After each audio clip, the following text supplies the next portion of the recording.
Hey there, I'm Brenda and I'm 37 years old. All right, so here's the deal. I met this guy named Corey and he seemed like a strong-willed, opinionated person just like me. I thought we'd be a great match, both standing up for what we believed in, but man, was I wrong.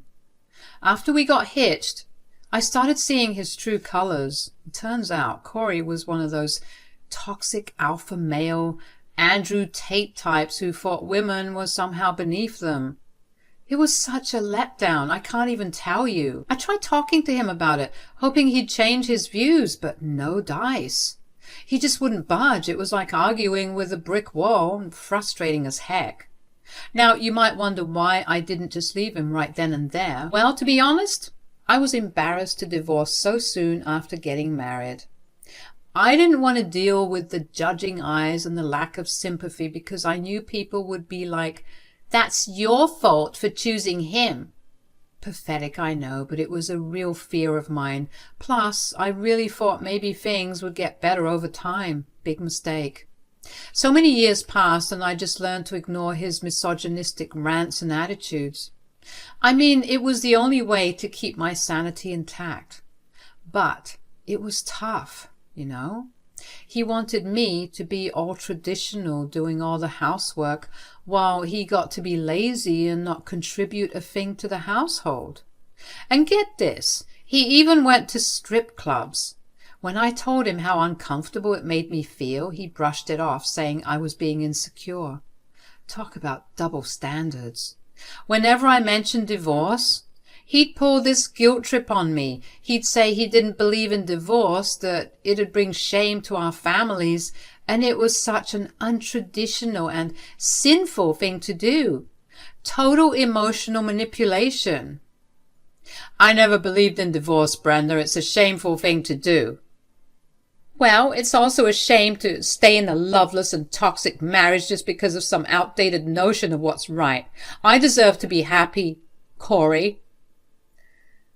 Oh, so now it's all about your happiness, huh? What about the kids, our families? You're so selfish, talking about your happiness like you're the only one that matters.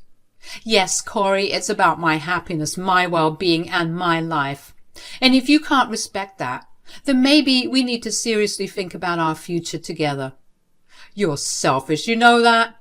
We can't get divorced. End of discussion. All right, so here's the thing. Corey, with all his toxic traditional beliefs, still expected me to work and contribute financially.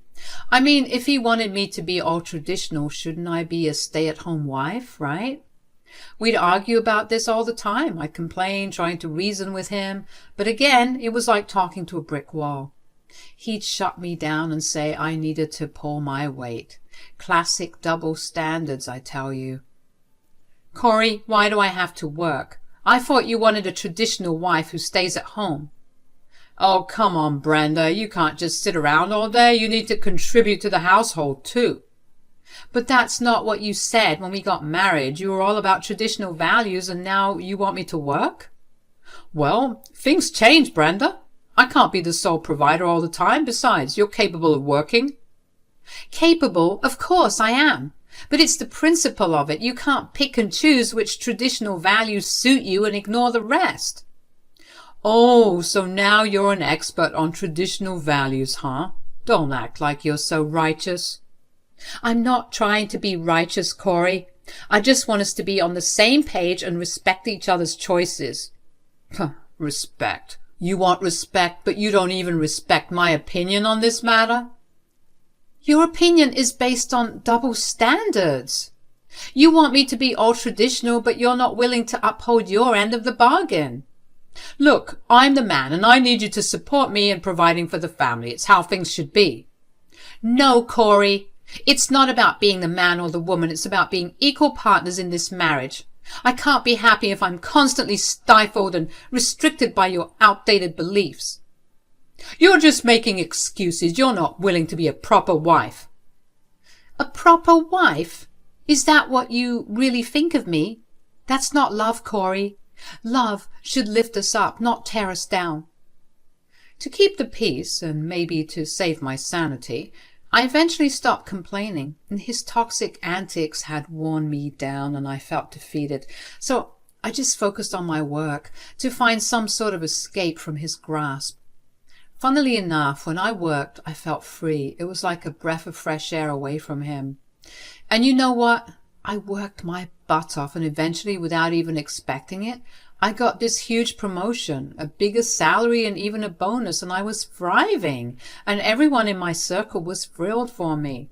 Everyone except Corey, of course. He had the audacity to say it was untraditional for a wife to make more money than her husband. Like, really? He resented me for my success, trying to make me feel small and guilty about it? What a loser. That's when I started to realize that this wasn't a partnership at all. It was a power struggle. And Corey couldn't handle a strong, independent woman. Brenda, I can't believe you got that promotion, making more money than me now, huh? It's not about making more money than you, Corey. I worked hard for this promotion, and I'm proud of it. Why aren't you happy for me? It's not like I did it to spite you. I mean, seriously? Yeah, but it's not right. The husband should be the one bringing in the most money. That's an old-fashioned way of thinking, Corey. We should be supporting each other's successes, not trying to compete with each other. Well, it's not right for a wife to be the breadwinner. It emasculates me. Emasculates you? That's not my problem, Corey. I'm not going to hold back my career just to stoke your ego. Of course not. You always put yourself first. No, I put our family first, and that includes working hard to provide for us just like what you wanted. I can't believe you would choose your career over me. It's not about choosing one over the other, Corey. It's about finding a balance and supporting each other's goals. I don't need your support. I can take care of myself. But I want to be a team, Corey. I want us to work together and build a life together. Well, I don't need you to take care of me. I'm a man and I can handle things on my own. Oh, Corey, it's not about taking care of you. It's about being partners in this marriage. I want us to be equals. Equals, right? Can't you see how much this means to me? I want us to be happy together, but we can't do that if you're always trying to hold me back. It's just rude and disrespectful for you to do that. Okay, then since you feel so disrespected, then let's get a divorce. We're clearly tired of each other. How many times do I need to tell you? I don't believe in divorce.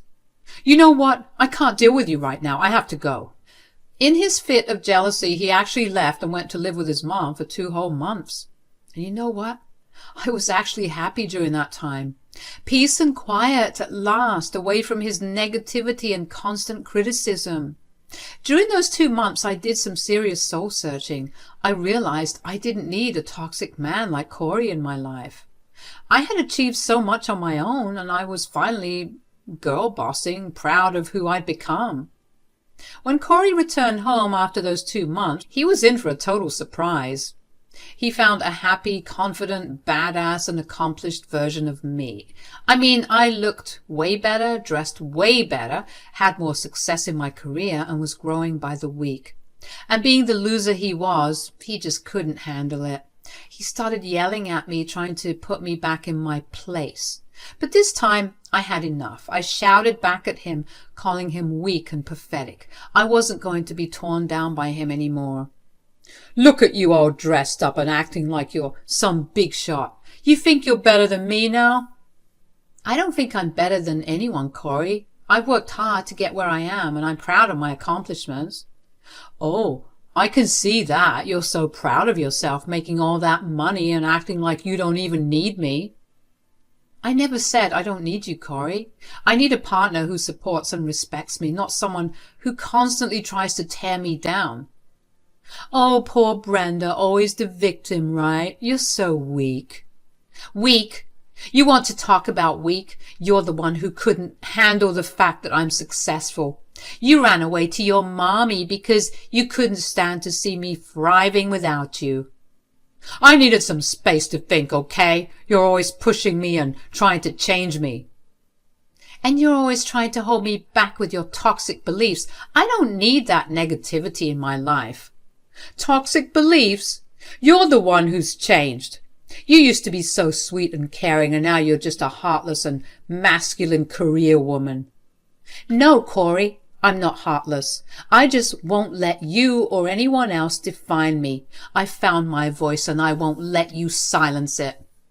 You're so full of yourself now, it's disgusting. No, Corey, what's disgusting is your attitude.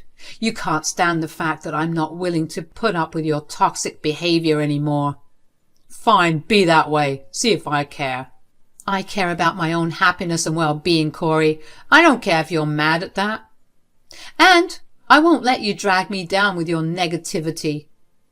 You know, you used to need me. Now you're just acting like you're better off without me. Maybe I am better off without you. I deserve someone who supports and uplifts me, not someone who tries to put me back in my place. You'll regret this, Brenda, you'll see. I have no regrets. I'm taking control of my life and my happiness. At that moment, I felt a sense of strength I hadn't known before. I was no longer willing to dim my light for his sake. It was time to break free from his toxic grip and embrace my true self. As the days went by, the tension in the house remained thick, and Corey's return didn't do much to ease the strain between us. He chose to sleep on the couch, probably expecting me to come running to him, consoling and coddling him back into our bed, but I had grown tired of his childish antics and I wasn't going to play that game anymore. For the first time in our relationship, I decided to stand my ground. We barely spoke to each other for a week, and during this time I remained steadfast in my decision. Normally, I would be the one to approach Corey after a fight, trying to smooth things over, but not this time. Not anymore. I knew I deserved better than his toxic behavior, and I wasn't going to back down. Eventually, Corey must have realized that his usual tactics weren't going to work this time. He approached me cautiously, finding me in the bedroom, packing my bags for an upcoming business trip. He started shouting, assuming I was leaving him. What do you think you're doing, Brenda? Are you seriously leaving me? You're insane, you know that? You're selfish and you're pathetic. Calm down, Corey. I'm not leaving you. I have a business trip and I'll be back in a few days. Oh, well, why didn't you tell me about it before? We haven't spoken all week, Corey. It didn't even cross my mind to mention it.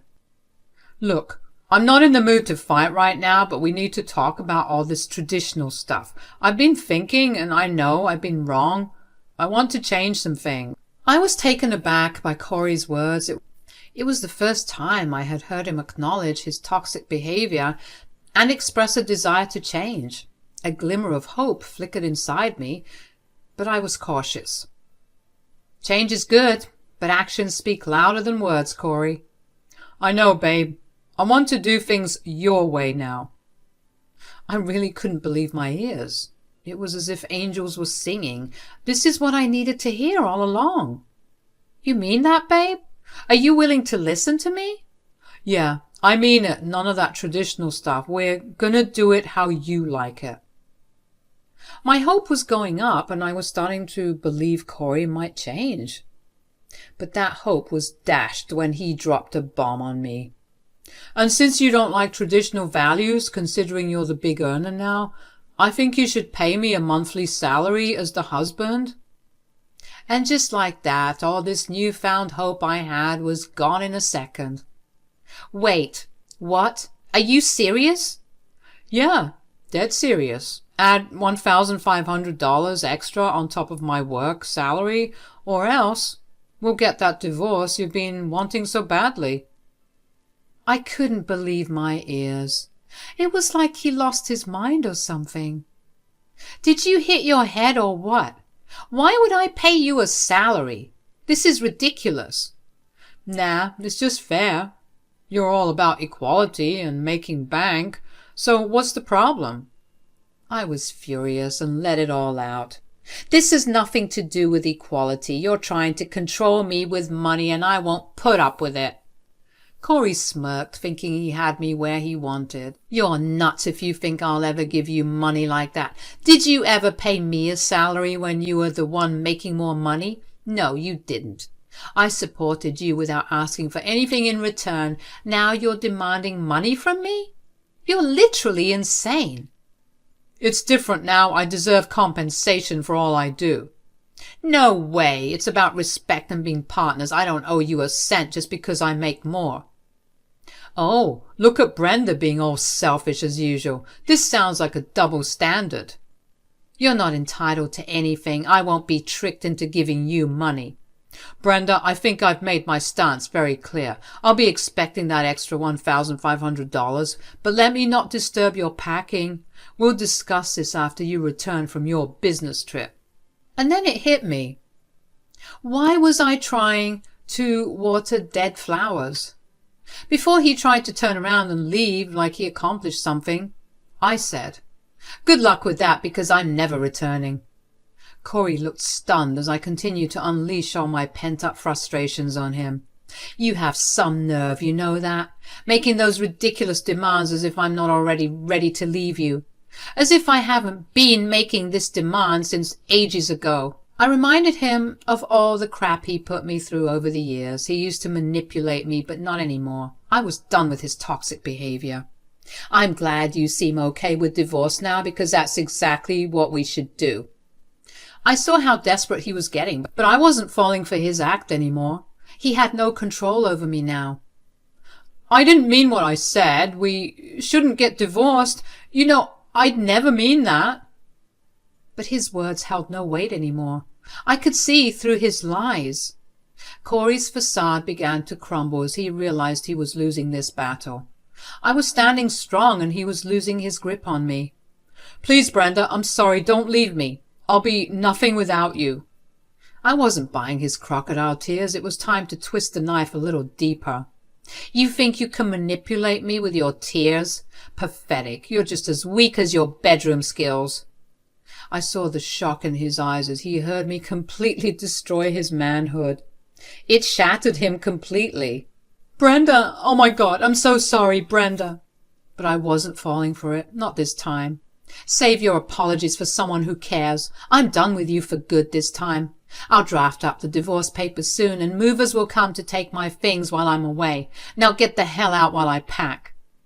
He left the room feeling broken and defeated. I finally felt free from his toxic grip.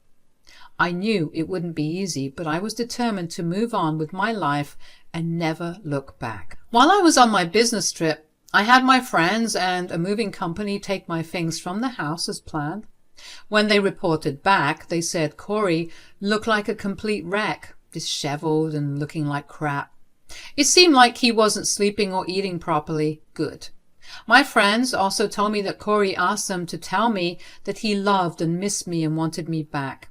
But I knew better than to fall for his manipulative tactics this time. I wasn't going to be swayed by his empty words. Whenever I posted about my business trip showing that I was having a grand old time, he would leave comments about how sorry he was and how much he missed me. But I saw right through them and deleted them ASAP. It was all just an attempt to guilt-trip me into coming back to him. So, when all my stuff was finally out of the house, Corey had this massive breakdown. I heard he wasn't even going to work and ended up in a psychiatric hospital. It was sad, but honestly, I couldn't let his mess affect my decision to move on with my life. I knew I did the right thing by leaving him. I needed someone who treated me with respect and supported my goals, not some guy trying to drag me down. After the trip, I focused on getting my life back on track and finding happiness on my own terms. Thank goodness for my supportive friends who had my back during this crazy time. Therapy was a game changer too. I needed to work through all that emotional baggage from my messed up marriage and build up my self-esteem. As time passed, I noticed that Corey's attempts to reach out to me were slowly dying down. It was like he finally got the memo that I wasn't coming back. Good riddance, really. I stayed strong and kept my focus on my own growth and happiness. It was time to embrace my newfound freedom and start doing all the things I'd been putting off while stuck with Corey. I got back to my hobbies, traveled more, and even took a shot at a new business venture. It was liberating to finally break free from his toxic grip. The divorce was finalized, and man, that brought a huge sigh of relief. I was done with that painful chapter in my life and ready to move forward, and you know what? Life had a funny way of surprising me. Out of the blue, I met someone new, someone who saw the real me and loved me for it. No strings attached. He respected my independence and cheered me on to chase my dreams. Being with him felt like a breath of fresh air after being suffocated by Corey. With time, it became crystal clear that leaving Corey was the best decision I ever made. I finally found genuine happiness and a sense of self-worth that I never knew existed. Those toxic beliefs and manipulative games of his, not my problem anymore. I shook it all off and moved on to bigger and better things.